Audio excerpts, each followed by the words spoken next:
తెలంగాణ వార్తలు చూస్తే పట్టు విడుపులుంటేనే పరిష్కారం సాదా బైనామాపై నిపుణుల సూచన అంటూ కథనాన్ని ఇచ్చారు. కొత్త డిస్కంకి వ్యవసాయ విద్యుత్ కోసం కొత్త డిస్కంకి గ్రీన్ సిగ్నల్ ఇచ్చింది తెలంగాణ ప్రభుత్వం. ఇక మావోయిస్టులు కాల్పుల విరమణ, ఇది పెద్ద సంచలన వార్త. ఒక రకంగా పార్టీ అధికార ప్రతినిధి అభయ్ పేరుతోటి లేఖ, ప్రభుత్వం కూడా 4 రోజులు విరమణ పాటించాలని విజ్ఞప్తి. అయితే పోలీసు వర్గాలు ఇంకా ధృవీకరించట్లేదు.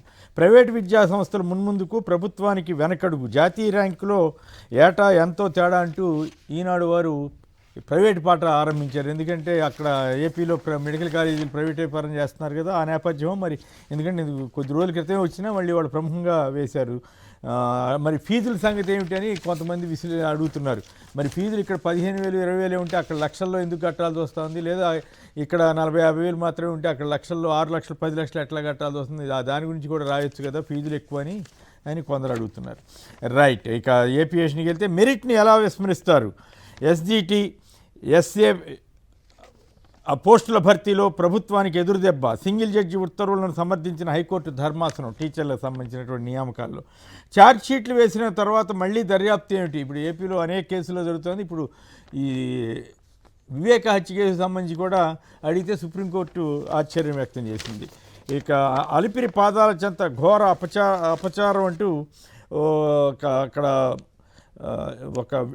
ఒక విగ్రహం, ఒక దేవుడి విగ్రహం పడి ఉన్నటువంటి దృశ్యం. అది ఈ నేపథ్యంలోనే మళ్ళీ భూమన గారి మీద అక్రమ కేసు పెట్టడానికి ఒక ప్రయత్నం, ఇవన్నీ జరుగుతున్నాయి. దేవుడి భూమిలో ఎగ్జిబిషన్ గోల్ఫ్ కోర్స్ ఏమిటి? గొడుగు వెంకటేశ్వర స్వామి భూములపై హైకోర్టు నిలదీత. అలాగే 3 శాఖలు ముప్పు తిప్పలు. నిన్నంతా కలెక్టర్లు కాన్ఫరెన్స్ ప్రతిసారి జరుగుతూ ఉంటాయి కదా. సీఎం చంద్రబాబు గారు అసంతృప్తి, రెవెన్యూ మున్సిపల్ పోలీస్ శాఖలపై ఫీడ్ బాగోలేదు, అంటే ప్రజాభిప్రాయం బాగోలేదు. పనుల కోసం కార్యాలయాల చుట్టూ తిరుపుతున్నారు. మరి అందుకే కదా గ్రామ సచివాలయాలు అన్నీ పెడితే వాటిని నిర్వీర్యం చేసి ఇప్పుడు పనుల కోసం జనం తిరుగుతున్నారని చెప్తే ఏం ఉపయోగం చంద్రబాబు గారు? సమాచారం అంతా ఆర్టీజీఎస్లో, కలెక్టర్ల నివేదికలు అడగొద్దని కూడా చెప్తున్నారు ప్రభుత్వ సీనియర్ అధికారులకి. ఇక ఇంకో విశేషం ఏంటంటే ఏపీలో విరాళాలతోనే ప్రభుత్వ పాఠశాలలు సదుపాయాల స్కూల్ నిర్మాణం జరగాలన్నట్లుగా విద్యాశాఖ ప్రిన్సిపల్ సెక్రటరీ గారి ప్రజెంటేషన్ అలా ఉందన్నట్టుగా వార్తలు వచ్చాయి. స్కూల్లో మౌలిక వస్తువులకు 2,820 కోట్లు అవసరమైతే 2,820 కోట్లు ఫైనాన్స్ నుంచి అడగట్లేదు. ఎన్ఐఆర్ సిఎస్ఆర్ నుంచి రైజ్ చేయాలని మంత్రి ఆలోచన.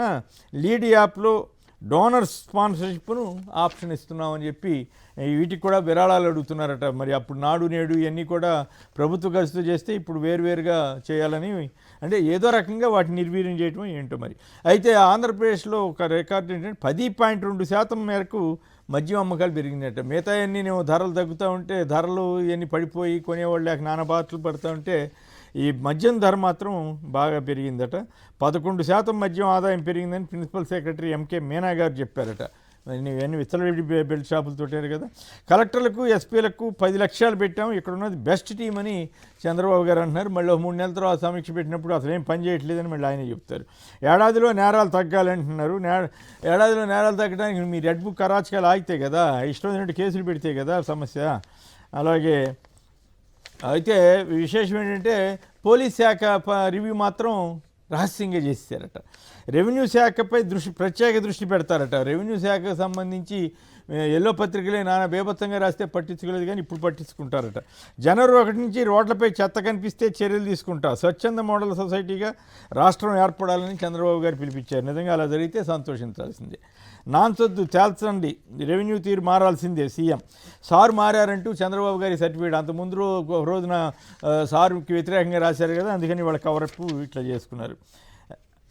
అభివృద్ధి, సంక్షేమం, సుపరిపాలన అవే మన ఫోకస్ పాయింట్ అని ఆయన చెప్పారు. నేరాల శాతం 30% తగ్గాలన్నట.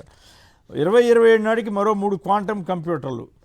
మద్యం అమ్మకాలకు డిజిటల్ చెల్లింపులు ఇప్పుడు తప్పనిసరి చేశారట. సారు మారారంటూ వీళ్ళు సర్టిఫికేట్ ఇచ్చుకున్నారు. టైం కేపర్ అవతారం ఎత్తారంట. మరింత మెరుగ్గా మహిళల భద్రత అంట ఉప ముఖ్యమంత్రి పవన్ కళ్యాణ్ గారు అన్నారంట. మరి ఎందుకు పట్టించుకోవట్లేదో ఏమో తెలియదు. రైట్.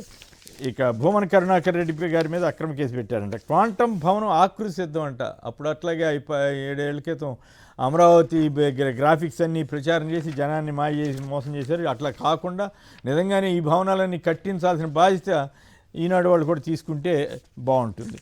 పట్టణ ప్రాంతాల్లో 1343 ఎకరాల అమ్మకం, 78 చోట్ల భూములను గుర్తించిన ప్రభుత్వం ఆ దిశలో చర్యలు తీసుకోవాలని సీఎం సూచన. సదుపాయాల కల్పనకు 10 ఏళ్లలో 1,00,000 కోట్లు అవసరమని అంచనా అంట. ఈ రాష్ట్రంలో పట్టణ ప్రాంతాల్లో కూడా భూములు అమ్మటానికి సిద్ధమవుతున్నారంటూ ప్రజాశక్తి ఒక వార్తనిచ్చింది. అయ్యా చంద్రబాబు నాయుడు గారు కనపడుతోందా వినపడుతోందా? 150 మంది ప్రయాణం చేయాల్సిన బస్సుల్లో 50 మంది ప్రయాణం చేయాల్సిన బస్సుల్లో 150 మంది ఎక్కుతున్నారు. ఎక్కిన వాళ్ళు కాముగా ఉంటున్నారా? మా మీద తిరగబడుతున్నారు, వాళ్ళు కొట్టుకుంటున్నారు, మా ప్రాణాల మీదకి వస్తుందని ఇందాక విన్నాం కదా కండక్టర్ గారి పాపం బాధ.